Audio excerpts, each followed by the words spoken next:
बिनाई भी वापस आई। हज़रत अयूब का मैं तफसीर पढ़ रहा था अक्सर भी, सूरह अंबिया में काफ़ी अंबिया को अल्लाह ताला ने डिस्कस किया है। इस्माइल इस्लाम, जुल्किफ्ल, सुलेमान, दाऊद, सब के बारे में ना फिर अल्लाह कहते हैं कुल्लु मिनस साबिरीन, all of them were patient, और अल्लाह ताला ने उन पर रहमत की। बहरहाल तफसीर में मैं पढ़ रहा था कि अयूब अलैहिस्सलाम को अल्लाह ने बहुत पेन से गुजारा, यानी वो रो पड़े और उन्होंने कहा कि निदा लगाई जब उन्होंने कि अन्नी मसनी ज़ुर्रु व अंता अरहमुर राहिमीन, कि है मेरे रब तकलीफ़ ने मुझे छू लिया है और तू बेशक तमाम रहम करने वालों में से रहम करने वाला है।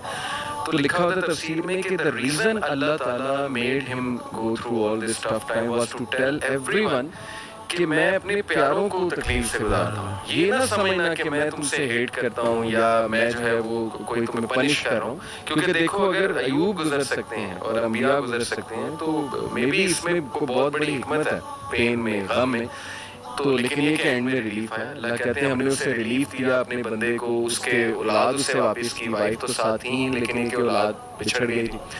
इसी तरह आप देखें ज़करिया अलैहिस्सलाम औलाद नहीं थी, रो पड़े। मरियम अलैहिस्सलाम को एक दिन देखा कि उनके पास फल हैं, बेमौसमी फल हैं, तो दिल में ख्वाहिश की और नमाज में अल्लाह से दुआ की कि अल्लाह अगर तू बेमौसमी फल दे सकता है तो तू मुझे औलाद भी दे सकता है, तो इस पे कादिर है। और फिर ये अल्फाज कि अल्लाह मैं तुझसे दुआ करके कभी मायूस हुआ ही नहीं। तो आप देखें कि उस वक्त बच्चे दिए और फिर वो खुद ही हैरान हो गए। यानी आप इंसान की हालत देखें, पहले खुद ही दुआ की, फिर जब अल्लाह ताला ने बच्चा दे दिया तो हैरान हो गए, कहते हैं यार मुझे कैसे हो सकता है। इसी तरह कई मिसालें डॉक्टर साहब हैं, यूसुफ अलैहिस्सलाम की, मूसा यानी सैड एंडिंग तो है ही नहीं। मैं हमेशा उन्हें समझाता हूँ कि देखो अल्लाह से उम्मीद इंसान से लगाओगे तो सैड एंडिंग है, वो फिर सैड होगी। अल्लाह से उम्मीद लगाओगे तो कोई ना कोई रिप्लेसमेंट आ जाएगी, कोई ना कोई राहत आ जाएगी, कहीं से कुछ आ जाएगा, अल्लाह संभालेगा। कायम ज़ात से मोहब्बत करो तुम भी कायम कर दी जाओ, और कायम ज़ात से मोहब्बत करनी है। और बाकी अक्सर मेरे पास भी आते हैं तो कहते हैं आप मौत से, क्योंकि मौत हर किसी को डर तो लगता है ना, हम लोगों का तो कॉन्सेप्ट उस तरह से तो कहते हैं तो क्या मतलब बस मौत का। मैंने कहा नहीं, जिंदगी का शुक्र अदा करना है, मौत का इंतजार करना है।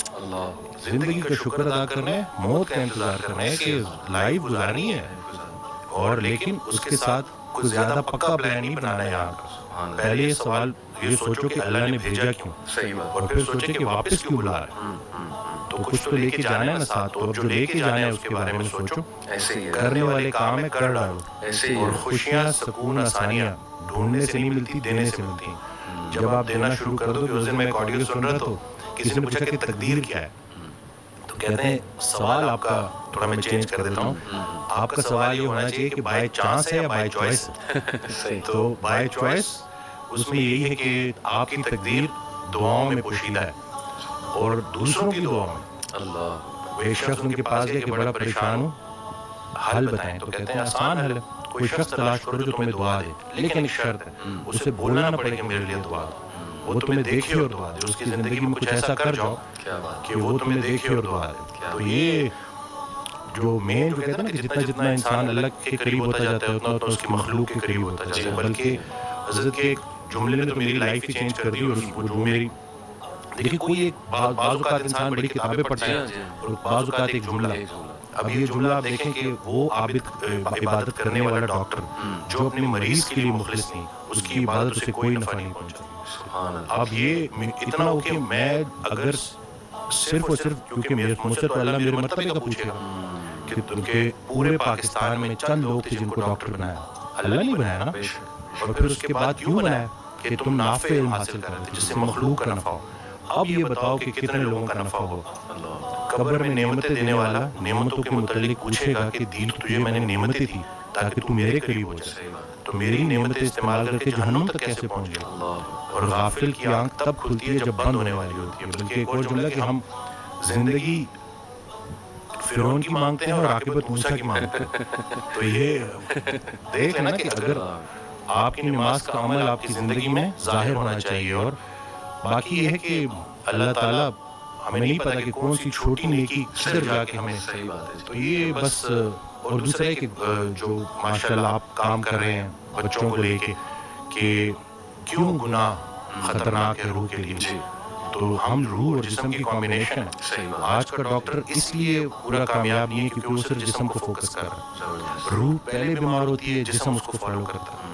میں ایک کتاب لکھنے کی کوشش کر رہا ہوں, تو اس میں نے ایک جگہ لکھا کہ جب ہم روزہ رکھتے ہیں تو پرانا بلیف یہی تھا, جتنے بھی مسلم جو حکیم تھے, جو بڑے بڑے ڈاکٹرز تھے, ان کا یہ بلیف تھا کہ روح پہلے بیمار ہوتی ہے, جسم اس کو فالو کرتا ہے. جب ہم روزہ رکھتے ہیں کھا تو کچھ نہیں رہے, لیکن روح اسٹرانگ ہونی شروع ہوتی ہے اور پھر جسم اس کو فالو کرتا ہے. ابھی ریسرچ ہے 3 دن کا فاقہ, ٹھیک ہے نا, 3 دن اگر آپ نے فاسٹنگ کی ہے لانگ, اور اس کے بعد اگر آپ میل لیتے ہیں تو آپ کی باڈی کے اندر اسٹیم سیل موبلائزیشن ہوتی ہے, اور جتنے پرانے خلیے ہیں ان کو نئے سرے سے باڈی بناتی ہے دوبارہ سے.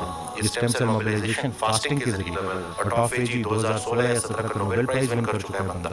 تو کچھ بھی نیا نہیں ہے, بس وہی پرانی کے جتنا خوراک ضروری ہے اس سے خوراک سے دور رہنا ضروری ہے, اور خیال بھی ایک خوراک ہے, صرف رزق کھانا پینا تو نہیں ہے. تو اب آپ دیکھیں کہ آپ اپنے آپ کو کن خیالات سے فیڈ کر رہے ہیں, منفی منفی منفی, وہ تھاٹس بیکم تھنگز. یہ جب آپ کی سوچ اتنی نیگیٹو ہو جائے نا, تو پھر وہ جسمانی شکل اختیار کرتی ہے. اور گناہوں کے اثرات ڈاکٹر صاحب, اس پہ تو جتنی بات کی جائے کم ہے. لٹرلی آپ کے سیلز پہ افیکٹ ہوتے ہیں جا کے. میرا تو یہ بلیف ہے گناہوں کے, نافرمانی کے, اور آج کل جس طرح کے گناہ اللہ معاف کرے آ گئے ہیں, جو دکھایا جا رہا ہے اسکرین پہ, پوری ایک انڈسٹری کھڑی ہوگی, اس کو گلیمرائز کر دیا, انسٹیٹیوشنلائز کر دیا. پورن انڈسٹری کی بات کر رہا ہوں, تو کیسے کیسے مسائل لوگوں کو آ گئے ہیں. تو یہ اٹ آل پرووز کہ روح پہ افیکٹ ہوتا ہے تو جسم پہ. میرے پاس بچے آتے ہیں, تو اچھا ہوا کہ آپ نے یہ بات کری. میرے پاس بچے آتے ہیں تو میں نے حیران ہوا کہ وہ اس کو somehow جسٹیفائی کر رہے ہوتے ہیں. اچھا, کہ جیسے کہیں کوئی مطلب خاتون تو نہیں ہے نا, یا ہم کسی کو نقصان تو نہیں پہنچا رہے, تو ان کو سمجھانا ہے کہ اب آنکھوں کو جو ہے نظاروں کا رزق دینا ہے جو اللہ کے قریب کرے.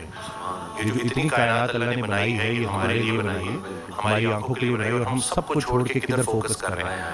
اور خیال پہلے غلط ہوتا ہے, عمل اس کے بعد. تو آپ کا دیکھیں, کوئی ایک لمحہ ایسے نہیں ہے کہ نیکی بند ہو جائے, کوئی ایک لمحہ ایسے نہیں ہے کہ گناہ بند ہو جائے. فضل کے متلاشی کو فضل ملے گا, تو آپ ڈھونڈ کے آئے ہو. اب اگر آپ نے موبائل میں تھوڑا سا بھی, اور شیطان تو جی ہمارے رگوں میں خون کی طرح دوڑتا ہے, تو اگر آپ زیادہ اس کو فیڈ کریں گے تو آپ تو اس ایڈکشن سے کیسے. اور پھر لوگ آ رہے ہیں جی, لوگ, اور پھر ہماری کتابوں میں بھی انفارچونیٹلی یہ چیز لکھ دی گئی ہے کہ اس کا کوئی نقصان نہیں ہے. یہ تو ہیلدی ہے. اب یہ ہے کہ کوئی بھی چیز جو آپ کو نیچر سے دور کر رہی ہے, دیکھیں ہمارا دین ہے, اس کا ایک ایلیمنٹ برکت کے اوپر ہے, کہ برکت کا اٹھ جانا اور برکت کا آنا. جو یہ بظاہر نظر نہیں آتا, لیکن یہ ہمارا ایک بڑا بلیف ہے کہ ہم چلتے ہیں اس کے اوپر.